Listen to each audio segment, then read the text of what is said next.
O assunto que vai ser tratado agora é um assunto muito didático e muito sério, com relação às transliterações existentes hoje, através aí da internet, principalmente os canais do YouTube, as divergências que existem, as disputas acirradas, né? Em quem está falando o verdadeiro nome, verdadeira transliteração. E nossa modesta avaliação, na inteira dependência do Espírito da Verdade, não do homem, mas do Espírito da Verdade, que aqui nós não estamos falando para agradar a A, B ou C, não queremos de forma alguma ferir melindres aí no nosso relacionamento, ofender a quem quer que seja, mas somos imparciais. Então nem um pouco preocupados se o que você acha ou deixa de achar. Entendeu? Se a sua opinião realmente é verdadeira, autêntica pelo Espírito da Verdade, vamos trocar ideias, vamos crescer na graça e no conhecimento. Então publicamos aqui uma matéria, já está na Verdades que Libertam, com o título A Diferença entre o Messias e o Nome Jesus. Gostaria de convidá-lo a abrir comigo a sua Bíblia, em Ben-Yehu, capítulo 23. Capítulo 23, é importante que abramos a Bíblia, né, as Escrituras, para usufruamos de uma palavra irresistível, mais perto de nós. Versículo 17 e 19. Matiti ou Ru, se você prefere. Insensatos e cegos, qual é mais importante? O ouro ou o templo que santifica o ouro?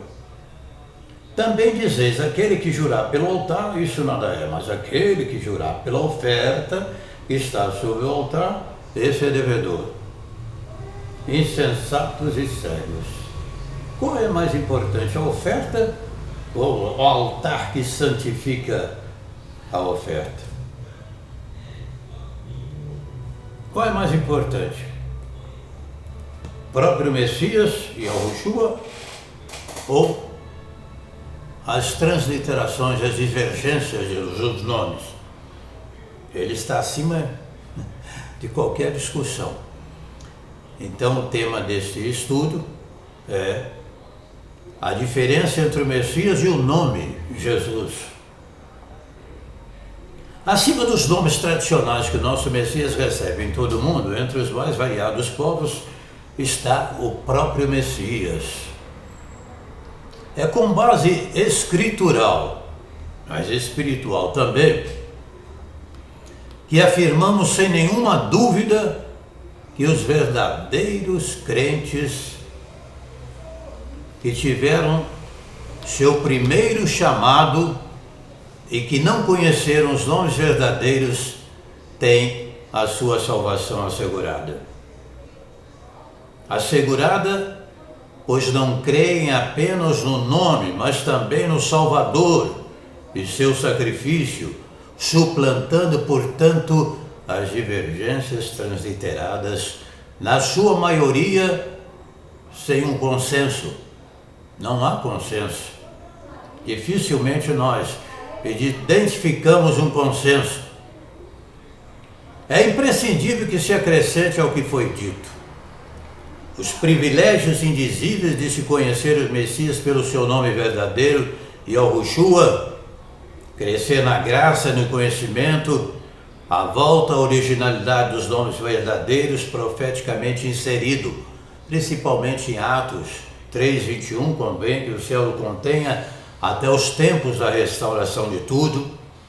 Aí em Cafos também 3:18, segundo Pedro, fala crescer na graça, no conhecimento. Urshua, profeta Oséias 6:3, conheçamos e prossigamos em conhecer Yahu. E Amém 33:3, Yahu. coisas grandes e ocultas que nós não sabemos. Questionado por alguém se os que não conhecem os nomes verdadeiros, mas são crentes fiéis, têm a salvação, então por que precisava praticar os verdadeiros nomes? A pergunta que eu lhe fiz mereceu uma pronta resposta. Você voltaria à prática dos nomes tradicionais? Não, respondeu-me imediatamente. Esse mesmo irmão Yahushua chegou a ser convidado pela direção geral de sua igreja entre aspas, com centenas de congregações, para voltar ao comportamento tradicional usando os nomes Deus, Jesus, mas o mesmo recusou-se terminantemente. Sem nenhuma dúvida, afirmamos que somente aqueles que conhecem os nomes autênticos irão usufruir dos privilégios incalculáveis através do relacionamento em comunhão, pronunciando os verdadeiros nomes. Lembrando ainda que, quando nos referirmos ao Messias, deveremos usar também os qualificadores, pois estaríamos nos dirigindo a qual Yahushua, sucessor de Mehushua, né? De Moisés, que também recebe, obviamente, sem a distinção das letras maiúsculas, o mesmo nome. Se nós afirmarmos que os qualificadores não são necessários e que ele, o Messias, sabe a quem nos dirigimos, os mais argutos poderiam afirmar que, da mesma forma que se pronuncia Jesus, o verdadeiro saberia ou sabe se estamos ou não nos dirigindo a ele. Vale, portanto, o bom senso ao educarmos aos que não tiveram ainda o privilégio, o chamado para o relacionamento com a Trindade, praticando os nomes originais. Sejamos mais didáticos pelo Espírito da Verdade e devemos ouvir os sábios conselhos por intermédio do emissário Shaul em 1 Coríntios 9, 19 a 22, que eu gostaria que você examinasse depois calmamente, onde o apóstolo ali procura fazer de tudo para conquistar aqueles que estavam em posições divergentes. Um bom pescador nunca afugenta os peixes antes de iniciar sua pesca, e às vezes dentro da própria casa. Eduque de maneira sábia, principalmente de sua própria casa, pois os que não têm cuidado dos seus é pior do que o descrente, afirma Yahushua, 1 Timóteo 5 e 8. Ademais, ainda que eu fale hebraico, aramaico, grego, latim,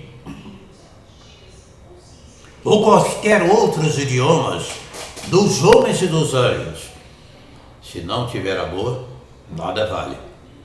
1 Coríntios 13, versículo 1 em diante. E mais, tome nota, o hebraico e suas formas transliteradas dos nomes, a pregação, sem o Espírito, mata.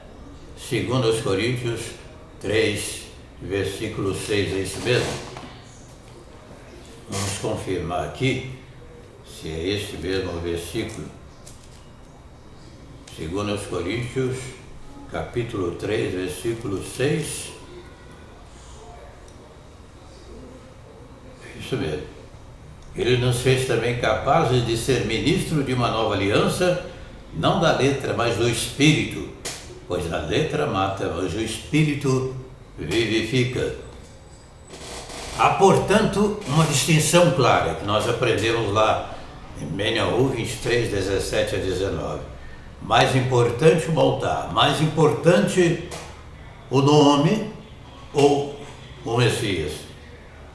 O próprio Messias é mais importante do que as divergências doutrinárias, ideológicas existentes hoje no mundo. Menielhu, portanto, 23:19, mostra a diferença entre o Messias e o nome Jesus.